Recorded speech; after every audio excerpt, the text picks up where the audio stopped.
Hands low. Putting your hands down helps you be sharp, fast, and technical, but it comes with risk. With Kimura receiving buffs likely arriving later this week, I'll be focusing on good ol' HL for now, our first mythic on the list. I'm sure a lot of you were expecting a switch hit guide since it just came out, but I'm going to take some time to actually study and understand it before releasing some mediocre garbage that helps nobody, like, you just have to punch and it works. Besides, hands low actually has a lot to talk about, so I bet you HL addicts out there are gonna love this anyway. Hands low is a hardcore outboxer and counterpuncher, relying entirely on weaving through movements and striking fast for surprising slaps of damage. What I want to touch on first though is that hands low has incredibly low base damage and the worst chip damage in the game. Dealing with that downside might make you want to tear your own hair out after you fail to take a stock for the 8th time because they just will not stop blocking your swings. Having pretty lame anti-heal doesn't help you either. However, HL swings are really quick, some of the fastest in the game in fact. They're also very untelegraphed punches, with a simple lift from your character's waist into a straight being all you see for a couple frames. At higher ranks, these can still be dodged, but they're still very hard to deal with no matter who you're fighting. Because of how brutal HL's initial damage is, it has a high counter bonus, meaning you'll do way more damage than an average style upon landing a counter. As you'd expect, this is your primary source of damage. Your block damage isn't that bad per se, but you'll never be able to break a block in a single string. Even if you do manage to get through that block, the payout isn't that high considering your base punches don't have much sting. Another factor is that because your hands are down, theoretically, you also have a counter damage bonus applying to yourself, meaning that people will deal a lot more counter damage to you regardless of their own style. Don't fret though, hands low is built for landing counters and avoiding them in turn. You actually have more movement tools at your disposal than you may initially realize. Hands low has a walk speed bonus, so you move around the ring faster than almost every other style, except maybe Freedom in its whirlwind mode. Alongside that passive bonus, your dashes are very strong, taking you a good distance and having a very tiny cooldown. It's capable of double dashing much more than most other styles, but isn't as adept at it like Trickster or perhaps Freedom is. With that being said, your timing to pull off moving around feints might be a little tighter, but you'll still find it easier than average when compared to other styles. With that juicy counter bonus you have, your heavy counters do some absolutely atrocious damage, similarly to bullet or counter itself. Your heavies actually come out quite quickly compared to most others. They're some of the quickest in the game besides long guard if my testing is accurate. Regardless though, they're still heavy swings, so people are going to be able to move around them most of the time. If you want to land a heavy counter for that massive bonus, you essentially have 3 options. You can throw it out randomly and hope they just brain fart and accept it. You can throw it out early as they're walking back towards you after a backdash. Or, the hardest one, you can try to read when they're going to feint and throw it out in the middle of it. You get the same counter damage bonus if you hit them mid-feint, so this works just as well.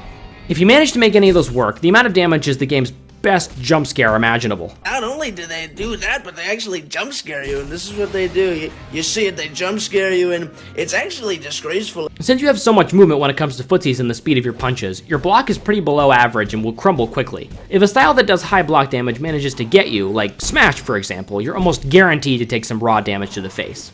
When you're in one of those matchups, keeping the same pace of the game in your hands is very key. Your punches don't really have a lot of range, so your best bet is to keep a comfortable distance and let your opponent come to you, rather than vice versa.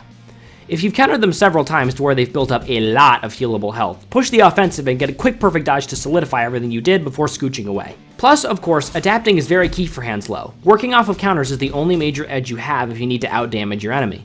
There isn't really a specific way to always guarantee counters besides this, but your punches being as fast as they are makes it considerably easier than normal. Just don't get cocky and weave close to them for long, because if they manage to catch you, any kind of lead you got is gonna go away.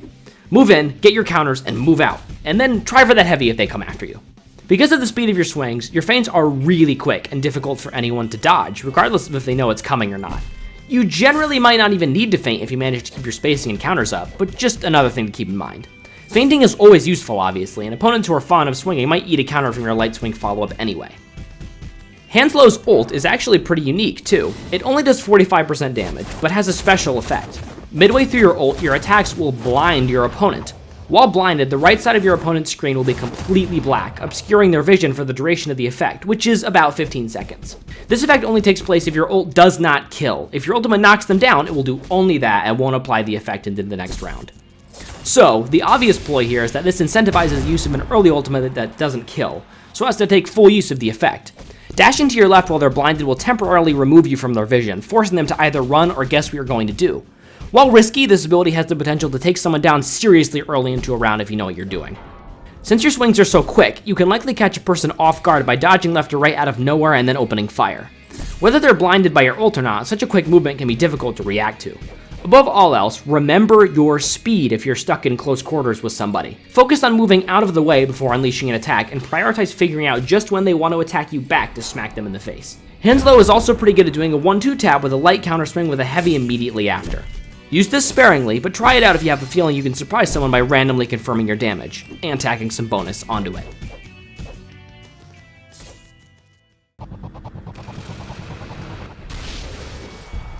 So, what's the Henslow strategy?